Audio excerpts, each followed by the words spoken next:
And welcome back, everybody. For those who are new, my name is Aluna.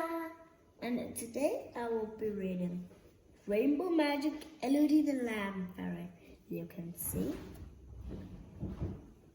And I know I haven't been making some videos, but I have been reading a couple of books. And this is a book I borrowed from the library. Now I'm gonna read the blob and other things.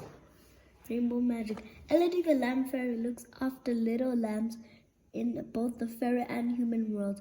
But when Jack Frost casts a spell on her tiny magical lamb, it starts meowing like a cat. Can Kirsty and Rachel help Elodie's lamb get her back? Then join now, and then it says on the bottom, these stories are magic, they turn children into readers. Okay, then it's just written 5+. Now I'm gonna enter the book. Now I'm gonna enter the book. Let the magic begin. Here's a little map of the thing. So we're located here. And this, they're gonna talk about something. This is Jack Frost's spell. I want a farm that's just for me, with animals I won't set free. It's far too slow to seek each one. Let fairy magic get this done. With magic from the fairy farm, I'll grant my wish to their alarm. And if I spoil the humans' fun, then Jack Frost really will have won. Chapter 1. Alarm on the farm. Cock-a-doodle-doo! Kirsty Tate and Rachel Walker sat up in bed at exactly the same moment. For a few seconds they couldn't think where they were. Then they remembered and shared an excited smile. You know you're on a farm when a cockerel is your alarm clock, said Rachel, bouncing out of bed. Quick, let's get dressed. I can't wait to say good morning to all the animals. This was their first full day at Greenfield Farm, just outside where they were going to spend the whole of the spring half-term. The farm was owned by Harriet and Niall Hawkins, friends of Kirsty's parents, and they were getting ready to open it up to pay visitors at the end of the week. The Tates and Rachel had to come to help them. Kirsty slipped out of bed too and threw open the yellow curtains. The walls of the farmhouse were so thick that the windowsill was big enough to sit on.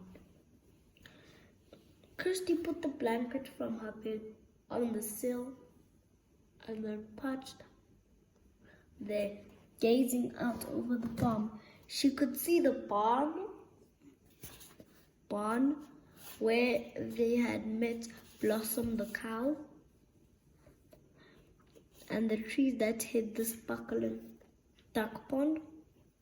Over to the left, she could see a green pasture, the sheep dotted around it like puffs of cotton wool.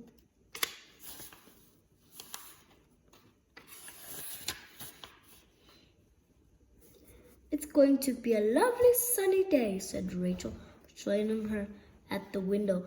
This is perfect weather for walking outside. I wouldn't mind rain or snow, as long as we get to spend the day with baby animals, said Kirsty with a smile. The day before, the Hawkins had asked the girls to look after the baby animals on the farm. Rachel and Kirsty were thrilled. They both loved animals, and they usually found that animals loved them too. As soon as the girls were dressed and their beds were made, they hurried down the creaky farmhouse stairs to the big kitchen. Niall and Harriet Hawkins were already there with the Tates. Good morning, you two, said Niall in a cheerful voice. You're just in time for a big Greenfields farm breakfast. Eggs from Blossom eggs freshly laid this morning, milk and butter from Blossom the cow, and hot crusty bread straight out of the oven. It sounds delicious, said Kirsty with her stomach rumbling. As the girls tucked into their food, Harriet went through her list of what needed to be done that day. She asked Mr. and Mrs. Tate to finish painting the welcome center and then smiled at the girls. I've got a very special job for you to do this morning, she said. 5 lambs have been born here recently, and we want to get them used to bottle feeding. The visitors will love being able to feed lambs. Will you go to the sheep pasture after breakfast and bottle feed the lambs? We'd love to, said Rachel at once. What a perfect way to start the day. Would you like me to come with you and show you how to do it? Niall asked. Rachel and Kirsty shook their heads. No, thank you, said Kirsty.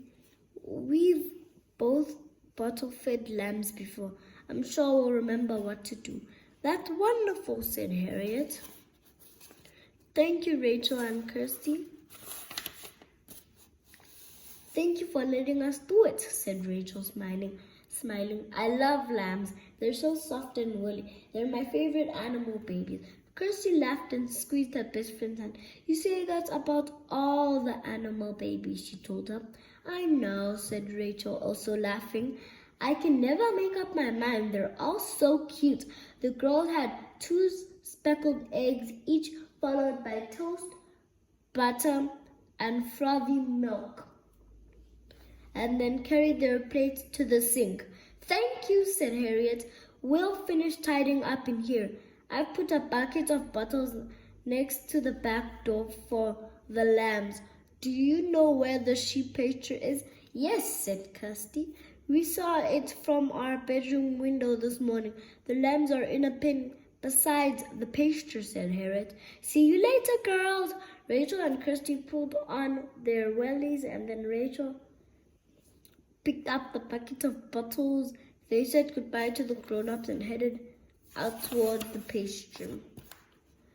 To get there, they had to pass the barn. Blossom was outside, and she let out a happy moo as they walked past. Good morning, Blossom, said Rachel, going over to her and patting her side. We can't stop. We've got an important job to do this morning. She held up the buckets of bottles and Blossom moved again. Yes, it's milk, said Kirsty. See you later on, Blossom. We've got some animal babies to feed. And that's the end of our chapter. I hope you guys enjoyed chapter 1 of 6. Bye, everyone. Peace.